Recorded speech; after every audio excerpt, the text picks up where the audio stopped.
ഭാരതത്തിലെ ക്രിസ്ത്യാനികൾ സുവിശേഷം മടക്കി വയ്ക്കുമെന്ന് സജീവമായി യേശു ക്രിസ്തു രക്ഷിതാവെന്ന് പറയാൻ ഞങ്ങളുടെ നാവുകൾക്ക് ബലമുണ്ട്. അത് തുടരും. ബഹുമാനത്തോടും ആദരവോടും മറ്റുള്ളവരെ കണ്ട് മറ്റ് വിശ്വാസങ്ങളെ മാനിച്ച് ഈ ശുശ്രൂഷ തുടരും. ഈ രാജ്യത്തെ പാവപ്പെട്ടവരുടെ ഇടയിൽ അവസാനത്തെ ക്രിസ്ത്യാനി അവശേഷിക്കുന്നത് വരെ ക്രിസ്തീയ സഭ ഇവിടെ ഉണ്ടാകും എന്ന് പരസ്യമായി ഓർമ്മപ്പെടുത്തിക്കൊണ്ട് ഭരണാധികാരികൾ ഈ വിഷയത്തിൽ ഇടപെട്ട് നീതി നടപ്പാക്കുവാൻ വേഗത്തിൽ ശ്രമിക്കണം എന്ന അഭ്യർത്ഥന മുൻപോട്ട് വെച്ച്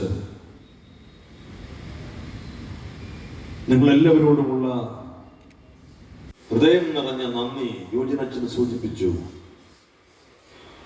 ഒരു 15 മണിക്കൂറത്തെ ആശയവിനിമയം കൊണ്ട് ഇപ്പോഴും ആളുകൾ വന്നുകൊണ്ടിരിക്കുന്നതേ ഉള്ളൂ. ഇത്രയേറെ പ്രതിനിധികൾ തിരുവനന്തപുരത്തെ ക്രൈസ്തവ സഭാ സമൂഹ അംഗങ്ങളെല്ലാം ഇവിടെ വന്നു എന്ന് പറഞ്ഞ് ഞാൻ നിങ്ങളെ അപമാനിക്കുന്നില്ല. പ്രതിനിധികൾ പോലുമായിട്ടില്ല. ഒരാൾക്കൂട്ടത്തെ സമാഹരിച്ചു കൂട്ടി ശക്തി പ്രകടനമല്ലല്ലോ നമ്മൾ ഉദ്ദേശിച്ചത്.